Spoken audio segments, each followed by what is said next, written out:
The cameras flashed, the crowd froze, and just like that, Hollywood had a new obsession. A pop culture fairy tale shattered, a $27 million empire on the line, and an 18-year-old girl caught in the crossfire looking right at the world and saying, "I'm disgusted." Yeah, I mean, it is the absolute definition of a media storm.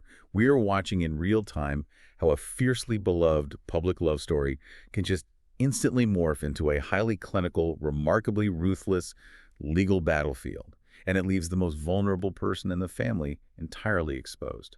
Welcome to Starscope Report. Join Jordan and Jamie as we uncover Hollywood drama, music industry shakeups, and viral influencer scandals. From red carpet surprises to social media controversies, we dive deep into the stories behind the fame. And today's deep dive is taking us straight into the eye of a massive cultural hurricane. Oh, absolutely. We are unpacking the sudden, highly secretive divorce of country superstar Jelly Roll and influencer Bunnie Xo, but we are looking way past the standard tabloid gossip you scroll past every day. Right, because the real gravity of this story isn't the breakup itself. It's the explosive, viral reaction of Jelly Roll's teenage daughter, Bailee Ann.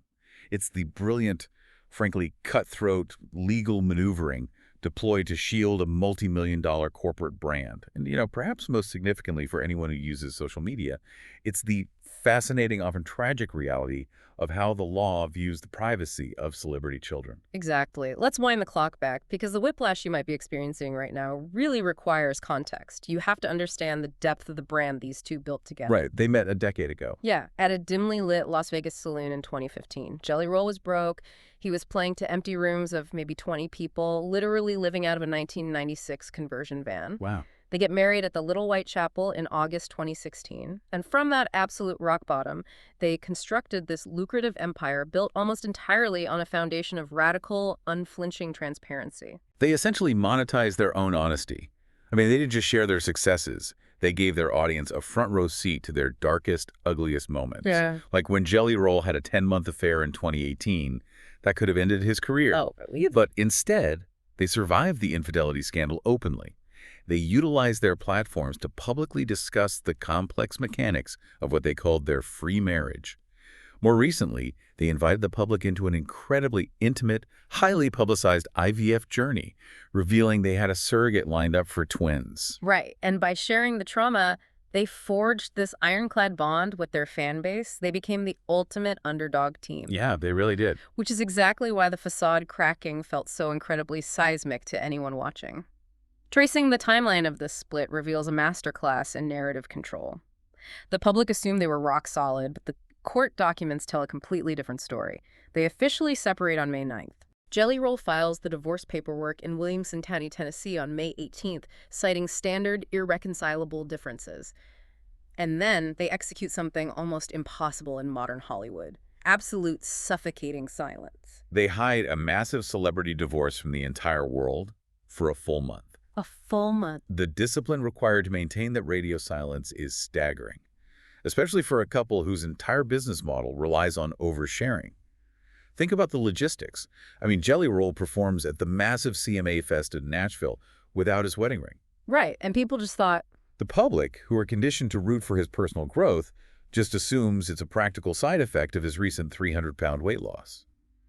The machine kept spinning flawlessly. Until the dam finally breaks on June 15th, and it breaks through social media. Hours before TMZ actually leaks the official story, Bunnie posts a cryptic, highly produced video on Instagram. She is lip-syncing to Nickelback's breakup anthem. How You Remind Me? Well, yeah, specifically zeroing in on the lyrics, "I get wherever I'm going, I get whatever I need." She pairs this with a lingerie photo, and the caption, "She's getting her sparkle back." It was a coordinated digital launch. And by the very next morning, June 16th, physical moving trucks are backed up to the driveway of their Nashville estate. the physical execution of the split mirrored the digital one perfectly. Rapid, decisive, and irreversible. But, this is the exact moment the narrative fractures. Because the internet explodes. Right. The internet immediately explodes at the news, but the cruelty of the digital mob doesn't restrict itself to the two adults dissolving their marriage. The public zeroes in with terrifying precision on Jelly Roll's teenage daughter, Bailee Ann. And the context of what Bailee was experiencing that exact same week makes the public reaction incredibly repulsive. Just 2 days before this divorce news shatters the internet, Bailee flies 17 hours straight, returning from a European senior trip. 17 hours. She lands, gets in a car, and drives 4 hours just to surprise her dad on stage in Michigan. He has no idea she is coming. It results in this beautiful, unscripted family moment where they sing Green Day's Good Riddance and Wild Ones together. It is a teenager trying to connect with her father. The juxtaposition between that genuine family moment and the subsequent internet reaction is honestly jarring. When the divorce news broke 48 hours later, the comment sections on those performance videos became a literal war zone. It's sickening. Grown adults took to the internet to mock an 18-year-old girl's vocals. They flooded her personal accounts with divorce jokes. People were literally typing things like, "I'd file for divorce after this too." It is as if the public fundamentally believes that celebrity children are non-consenting co-stars in a reality show they never even auditioned for. Exactly. But Bailee refused to play the victim.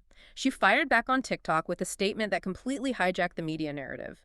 She looked at the camera and wrote, "I am disgusted at how invested everyone is in a very clearly private family matter. Worry about your house, not mine." I mean, the maturity in that response is striking, particularly when you factor in the psychological weight she's carrying. Yeah. In a follow-up post, she thanked the few people showing empathy and specifically pleaded for human decency. Right. To truly grasp why the spectacle of this divorce impacts Bailee so profoundly, you really have to look at the severe trauma that defined her childhood. Her biological mother, Felicia Beckwith, struggled with devastating long-term addiction issues. The details from the source material regarding her early years are just devastating. By the time Bailee was 7 years old, she was essentially the head of her household. The water and electricity were constantly being shut off due to unpaid bills. She didn't even have a bed to sleep in. She routinely slept upright in a chair just so her younger cousins could have a flat surface to sleep on. She was a child navigating a survival scenario. And that survival scenario only stabilized because of Bunnie Xo. Bunnie stepped in, using her own financial resources to help Jelly Roll secure primary custody of Bailee around 2016. She financed Jelly Roll's early career when he had nothing, and simultaneously became the single stable maternal figure in Bailee's life. Yeah, Bailee openly calls Bunnie mom. They have matching tattoos. Huh? They built a shared identity around the hashtag Bailee and Bunnie.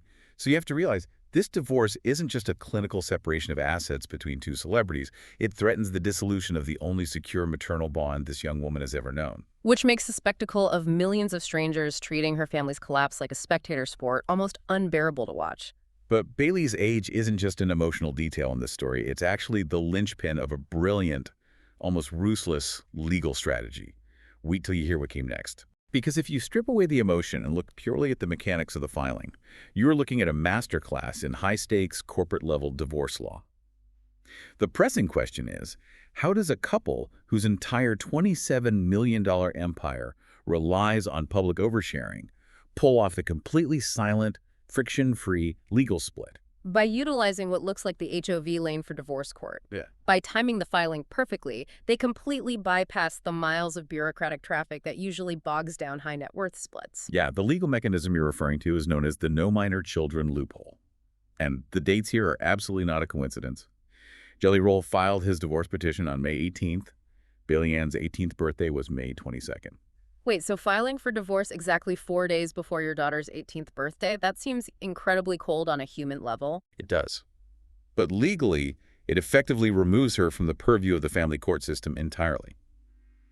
Since his 9-year-old son, Noah, is under a completely separate pre-existing custody agreement with another mother, Jelly Roll's petition was filed with the golden designation of no minor children. I'm assuming that alters the timeline of the divorce itself. Oh, it fundamentally rewrites the timeline. In the state of Tennessee, if minor children are involved in a divorce, the law mandates a strict 90-day legal waiting period before a judge can finalize the separation.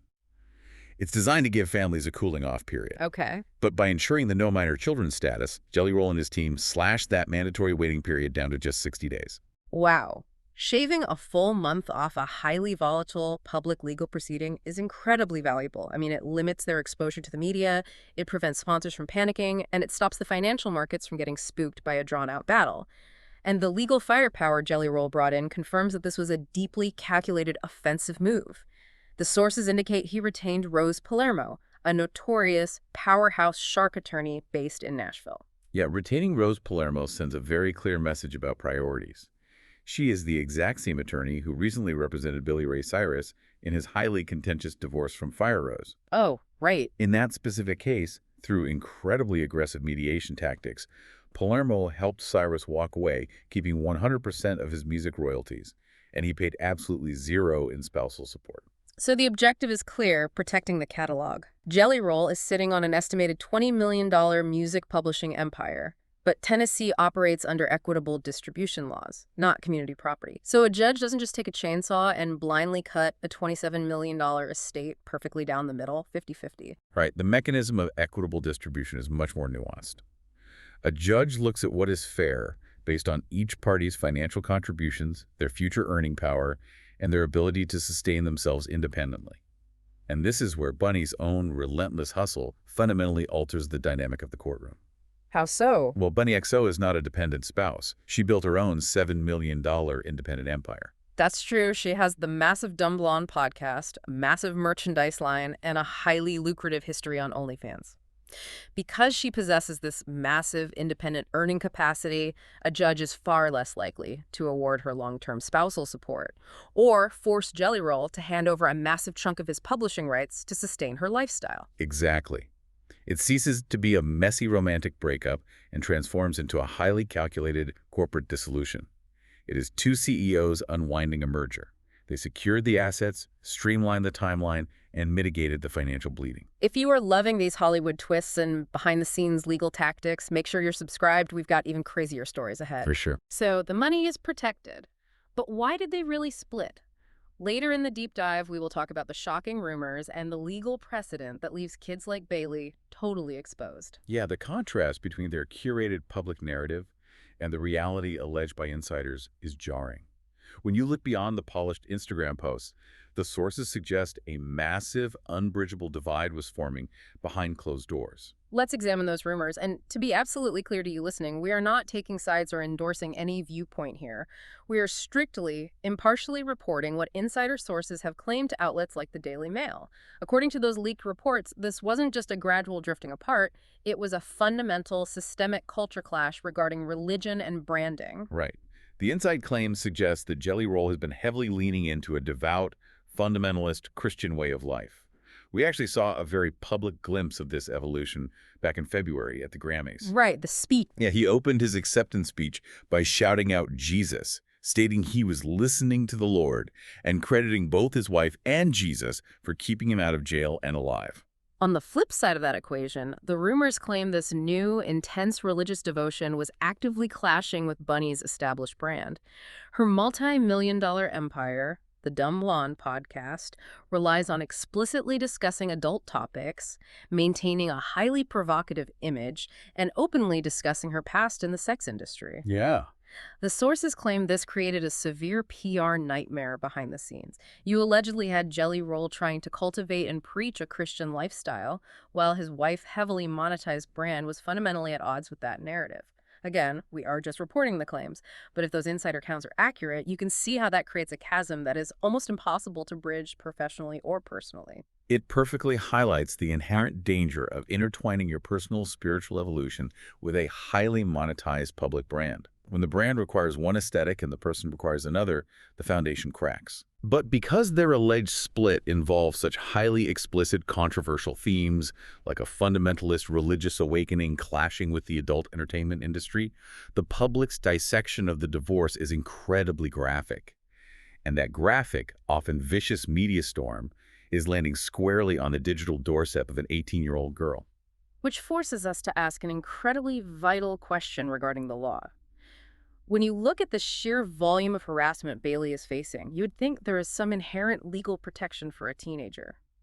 Does she have any legal right to demand privacy?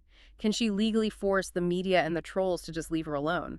In the United States, unfortunately, the answer is almost universally no.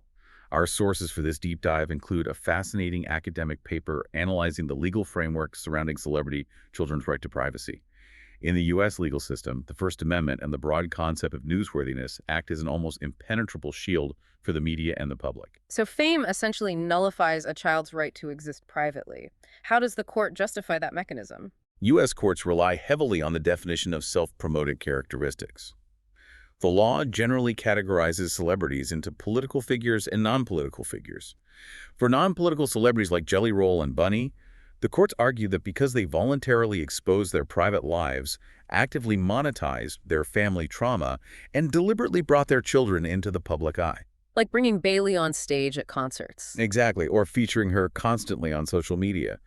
They have legally waived their expectation of privacy.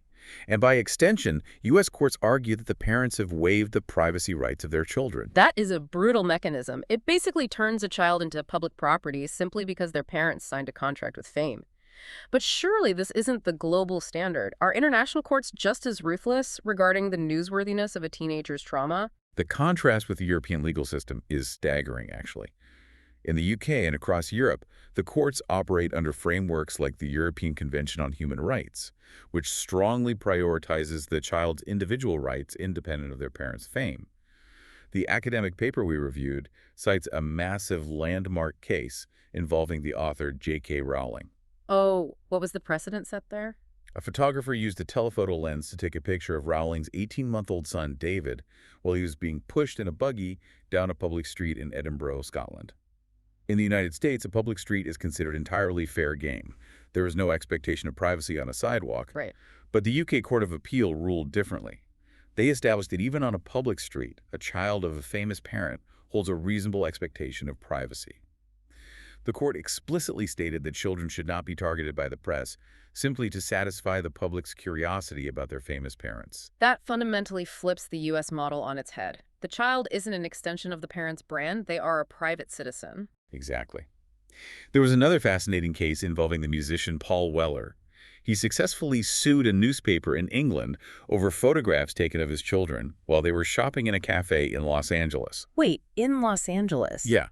Even though the photos were taken in California, where the action was perfectly legal under U.S. law, the English courts ruled that publishing those photos in the U.K. violated the children's inherent right to privacy. It is wild to think that a British court has to step in to protect kids in California because American laws refuse to do it. I know Halle Berry fought a massive uphill battle in California a few years ago just to get a state law passed to stop paparazzi from physically harassing celebrity kids outside their schools and hospitals. And while that California law was a victory for physical safety, it exposes a massive loophole in the modern era.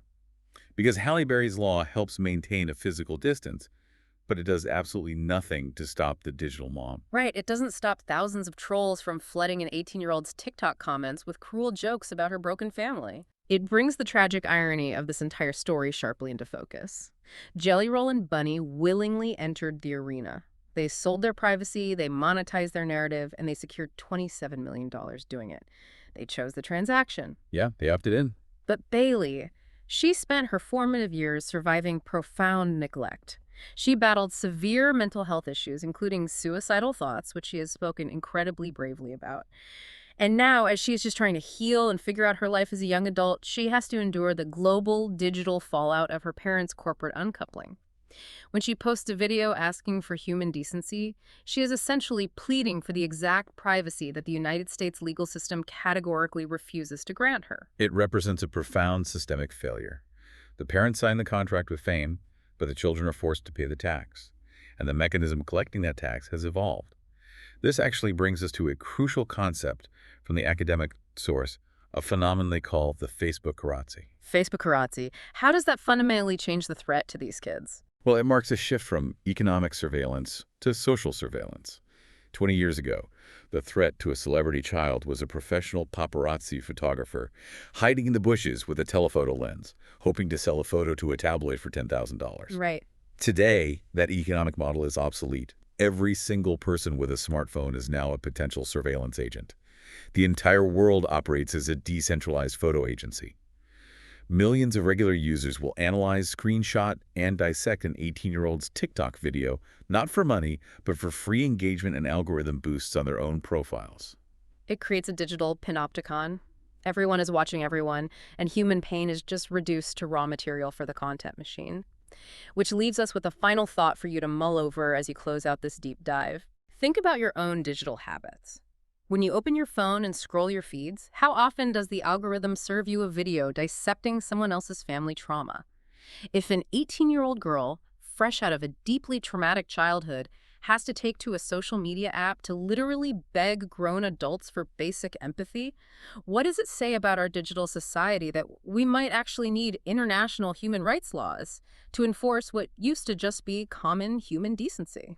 It strongly suggests that in the endless pursuit of digital entertainment, we've entirely lost our moral compass. You've been listening to Starscope Report, where Jordan and Jamie uncover the stories shaping Hollywood, music, and pop culture.